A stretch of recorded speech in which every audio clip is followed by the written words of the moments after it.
Ibaratnya kalaupun harus mati berkalang tanah demi memperjuangkan, kami siap. Ada masyarakat Banjarbaru, tolong minta maaf dan minta rela.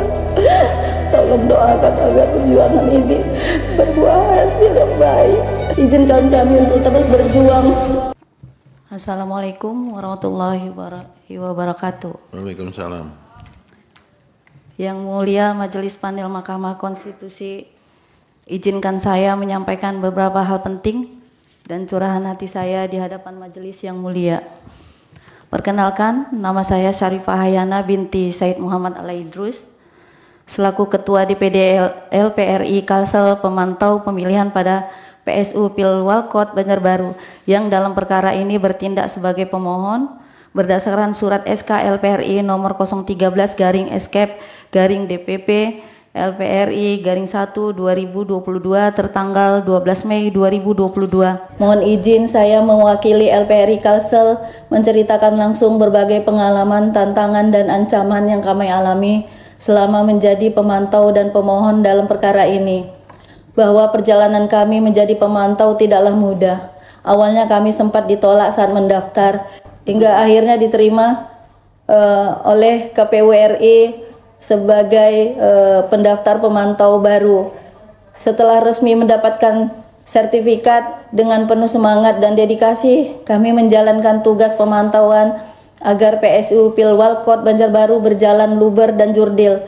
Pemantauan kami laksanakan di semua tahapan, mulai dari persiapan PSU, kami lakukan BIMTEK, kami persiapan untuk merekrut pemantau yang akan ditempatkan di 403 TPS hingga rekapitulasi suara. Agenda pemantauan yang padat itu menyita tenaga, pikiran, dan dana yang tidak sedikit, yang tidak jarang kami keluarkan dari simpanan kami sendiri. Semua kami lakukan dengan niat ikhlas untuk mendukung lahirnya pemimpin yang amanah dan pemilu Kota Banjarbaru yang demokratis. Namun, yang mulia, alih-alih mendapatkan apresiasi, perjuangan tulus ikhlas kami justru diganjar dengan intimidasi dan kriminalisasi. Tidak berselang lama setelah kami, LPRI Kalsel, mengajukan permohonan sengketa di MK, berbagai langkah intimidatif terus datang tanpa henti. Pertama, kami dilaporkan ke Bawaslu, 20 anggota dan pengurus kami diperiksa, menyebabkan tidak sedikit yang takut dan mengusulkan permohonan ke MK dicabut. Saat itu, pada saat kami hadir di Bawaslu, ramai sekali aparat yang hadir di kantor, seluruh ruangan mereka masuki. Yang kedua, kami diperiksa oleh Gakumdu di Polres Banjarbaru. Saat itu saya merasa sangat tertekan karena situasi yang terus pemanggilan terus. Yang ketiga, kami makin terkejut ketika menerima surat Kop Gubernur Kalsel dengan lambang Garuda emasnya. Surat ini bahkan ditandatangani oleh Gubernur Kalsel, Pangdam, Kapolda, Ketua Kejaksaan Tinggi, Ketua DPRD, dan Ketua Kesbangpol, yang pada intinya meminta kami LPRI mencabut permohonan sengketa di MK. Yang keempat, belum lagi hilang rasa khawatir kami, panggilan dari KPU juga datang dan ujungnya adalah pencabutan akreditasi LPRI sebagai pemantau. Kami merasa terpukul sebagai pemantau yang dilahirkan KPU. Kami mengharapkan perlindungan dan pembelaan, bukan malah ikut disalahkan dan dikorbankan. Yang kelima, yang paling merisaukan saya adalah pada Senin kemarin 12 Mei 2025 saya ditetapkan sebagai tersangka dan diminta hadir pemeriksaan pada Rabu 14 Mei, 1 hari sebelum sidang MK hari ini. Sampai menjelang sidang ini pun hingga kemarin kami masih terus dihubungi dan didesak untuk menghadiri pemeriksaan. Berkali-kali dari pihak Polres Banjarbaru mengejar dan meminta pemeriksaan dilakukan, meskipun kami sudah meminta penundaan karena sudah di Jakarta sehubungan dengan agenda pemeriksaan sidang di MK hari ini. Yang mulia Majelis Panel Mahkamah Konstitusi, kami tidak mengerti kenapa menjelang sidang demikian bertubi-tubi dan gigihnya KPU, Bawaslu, Gakumdu melakukan proses hukum yang mencabut izin akreditasi pemantau hingga begitu tega pula menetapkan saya sebagai tersangka. Utamanya setelah saya mewakili LPRI mengajukan sengketa PSU ke Mahkamah Konstitusi.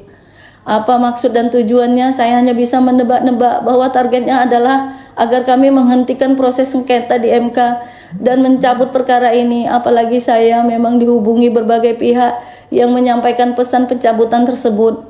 Namun yang mulia, Majelis Mahkamah Konstitusi, insya Allah kami tidak akan mundur selangkah pun, sekalipun maju berjuang. Pantang bagi kami untuk menyerah melawan kezaliman, meskipun arus deras rintangan dan ancaman tidak berhenti, bahkan semakin deras. Izinkan kami untuk terus berjuang, memperjuangkan kebenaran di pemilihan wali kota Banjarbaru. Meskipun saya tetap saja manusia biasa, tetap ada rasa was-was dan khawatir. Apalagi saya masih ada anak kecil. Saya sedih harus berpisah dengan anak-anak saya. Anak saya susah buat sekolah. Anak-anak saya titipkan di rumah teman dan mengkhawatirkan nasibnya jika terjadi apa-apa dengan saya sebagai seorang ibu. Itu yang paling menjadi beban pikiran saya, bukan yang lain. Ibaratnya kalaupun harus mati berkalang tanah demi memperjuangkan kami siap. Saya terpikir bagaimana dengan nasib anak-anak saya, karena faktanya tekanan demi tekanan tidak hanya dirasakan saya pribadi, tapi juga keluarga saya. Anak-anak saya harus berhenti sekolah sementara karena rasa takut yang melingkupi rumah kami. Penyidik yang menelpon berulang kali menjadi intimidasi tanpa henti yang kami rasakan. Rumah kami bukan lagi tempat yang aman, melainkan menjadi bayang-bayang ancaman dari ketegangan yang terus menyelimuti.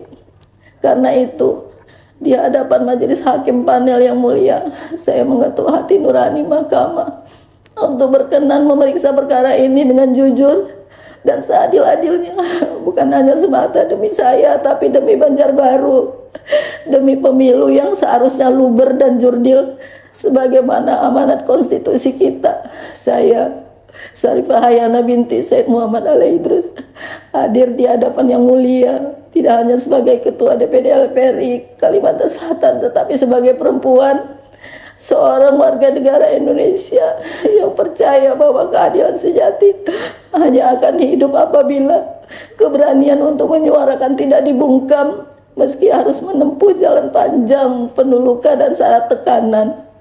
Hari ini kami LPRI hadir di hadapan yang mulia bermohon kepada Mahkamah Konstitusi sebagai tempat terakhir untuk mengadu dan menaruh harapan bahwa kebenaran yang adil yang tidak akan tunduk pada tekanan apapun masih hadir dan ada di tanah tercinta Ibu Pertiwi.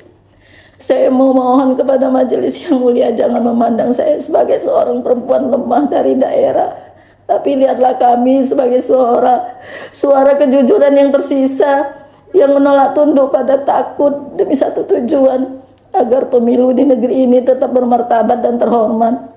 Jika dengan hadir di ruangan ini kami harus menunggu resiko, biarlah itu menjadi beban saya, tapi mohon jangan biarkan kebenaran kehilangan tempatnya di dalam ruangan persidangan Mahkamah Konstitusi yang mulia ini.